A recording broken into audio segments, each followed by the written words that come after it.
Hey everyone, it's Brad again. This is my second installment in a series of etudes for Django in June 2015. This time I'm going to go over the song Coquette. It's a very simple tune in D major, and it's filled with 2-5-1s, so it's a perfect song to practice and to try to apply your ideas on this song. And ideas that you learn for this song you can use in plenty of other ones, because it has very similar chord progressions to a lot of other gypsy jazz tunes. So I'm going to show you a full etude. I'm going to play it all the way through without stopping, and it would be great if you could pick it up that way. And then I'm going to play section by section, and then at the very end I'm going to break it down almost lick by lick, basically, to kind of explain as much as I can about everything, okay? So first I'm going to go ahead and play the etude in D major, and I'm going to start it off slowly, and I'm just going to play it all the way through, okay? Okay, 1, 2, 1, 2, 3, 4.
Okay, so that was the etude all the way through. So now I'm going to play section by section, okay?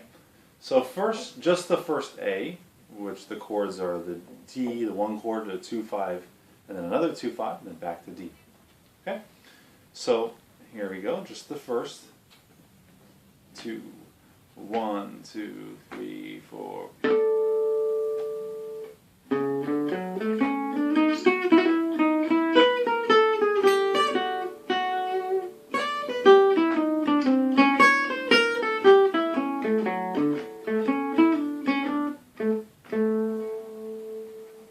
Okay, now the second A section, same exact chord progression essentially.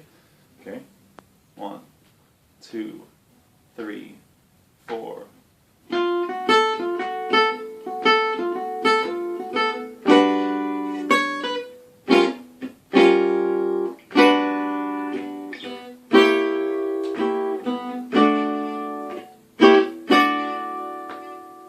Okay. That's the second A section. Now to the bridge, the B section, which is D7, starting on D7. Okay, 1, 2, 1, 2, 3.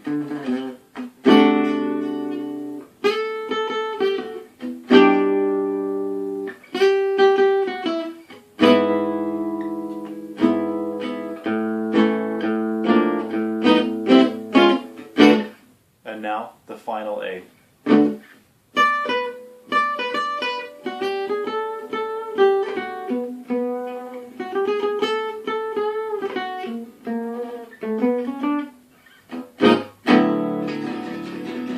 Okay, so that was each section by section, so you can stop it and look at just the section. Okay, so now I'm going to kind of get into the explaining of each idea, so you can kind of see why it's a good idea to learn, or why it's useful, for example. Okay, so the first idea is those 2 harmonics. By basically resting your finger lightly on the 7th fret, on the D and G string, so. And don't push down, because if you push down you'll get this. But if you just lightly rest it against the fret, you'll get a harmonic. And it sounds really nice in the key of D. So whenever you're playing a song in the key of D, which happens a lot, or you have a D major, you can hit those 2 harmonics and it sounds great. Okay? So that's the first part, and then the next lick is a... Okay, it's a very simple D major arpeggio basically with some chromatic notes leading into an E minor. So see how I've surrounded the E. There's the E, okay? So to the next lick, the E lick.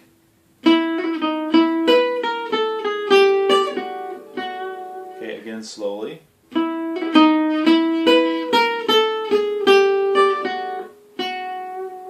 So what I have to say about that is it has this very common gypsy jazz pattern that we've all heard. Okay, and then a chromatic thing down. And it ends on that F sharp, which is the 9, and it gives you this sound. So it's a very pretty color for an E minor chord, so it's nice to highlight that note whenever you play ideas.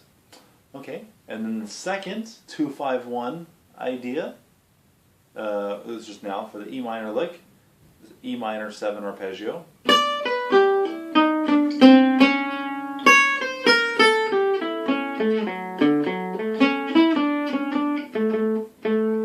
So slowly.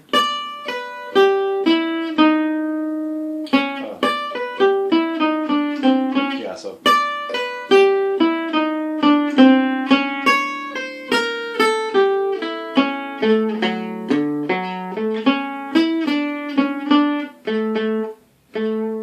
So it's just basically a very straightforward 2-5-1 into D with the end. Very simple. But the only thing is I took a very standard Django kind of 2-5-1 or something along those lines, and I just added a few notes to add a different kind of more outside sound, which is just highlighting a B flat major. So instead of just being a plain, it's kind of, it gets this sound a little bit.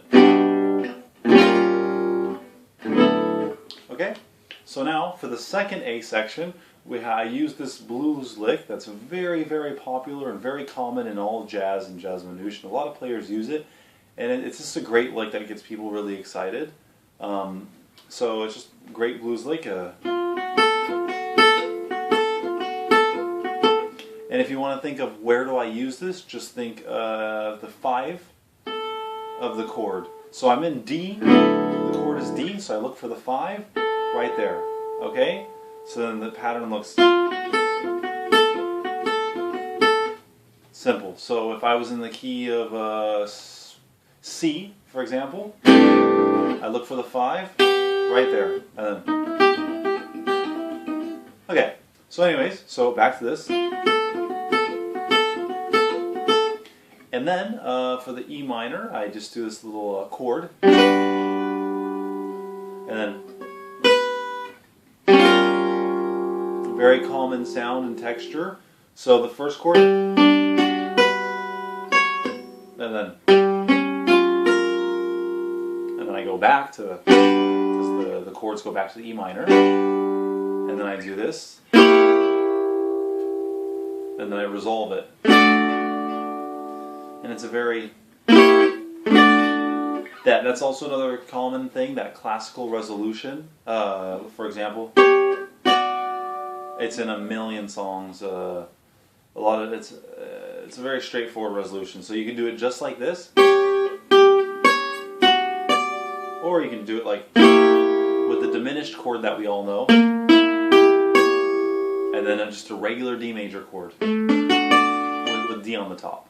Okay, now to the B section. For the D7, I wanted to show you guys this D7 shape. We have the typical D7 shape, but now we have the D7 shape starting on the 7. So there's D7, but I wanted to show you this shape. And it's really just a D major arpeggio. Look, a regular D major chord. So,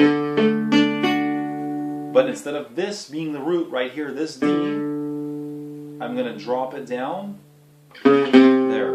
And of course that's really hard to play, so I just go like that. Okay? So the D section, D7, and this is a G major chord essentially, with the root on the third. So look, G major. I just wanted to show you some new chord shapes if you didn't know them. So we have D7. Okay, there's the G major, and it's going to E7. So I just go from G and I just go down to E7. Okay, so, and just how I did that with the chords, remember that you can do that with ideas. So I did a G7 thing, and I moved it down 3 frets, and I did an E7 thing, because I want you to think of movement in between chords. Okay, so that's the E7 part. The final chord of the bridge, the A7, I just simply did this. And that's just a cool thing to do. It's a nice kind of rock and roll kind of thing to do, but it basically, theoretically, it's pretty complicated to discuss what's happening there theoretically, but that's not really an issue. That's not really important. You just need to know that it creates tension. It's very tense. You know, it's very tense, tense, tense, and then it lands on the one chord and it resolves in it very nicely. Okay? So then, the final A, that's where we're at right now. So,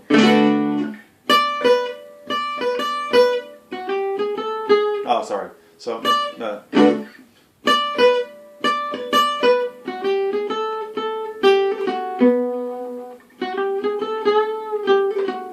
okay, so what I wanted to point out is the first part.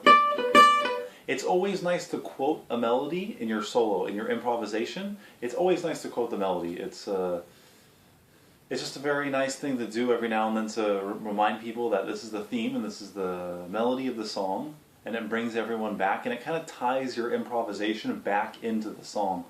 Because sometimes, say, you're not really playing Coquette, you're just playing wild improvisations based off of Coquette, but sometimes it's nice to just improvise on the theme by itself. This is more of just quoting the theme directly, but it's nice to bring up the theme in your solo. So I just wanted to do that, to point that out. So that's a very common motif in gypsy jazz. So, and now,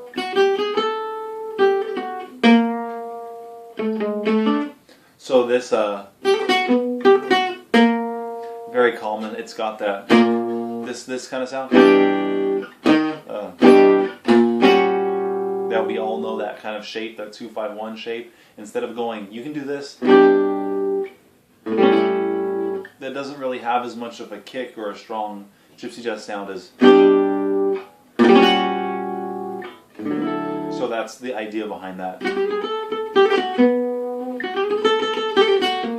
It's the same note.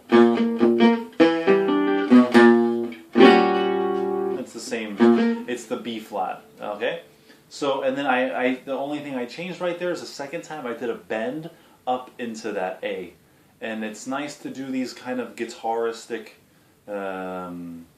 ornaments that are very unique to guitar that Django used all the time, like these little bends. So, and you could just go, but it sounds nicer to give it more attitude and give it more of a feeling.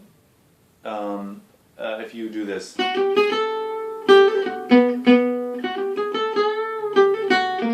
it's just, I hit A normally and then I bend up to A.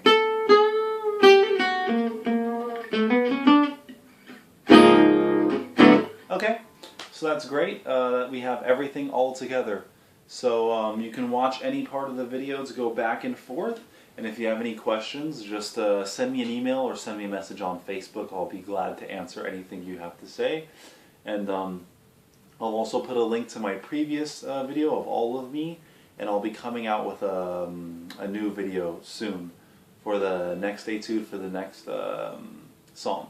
So thanks for watching, and I hope you learn a lot, and you hope you can start getting to use all these ideas and licks and you learn etudes. Alright, see you soon.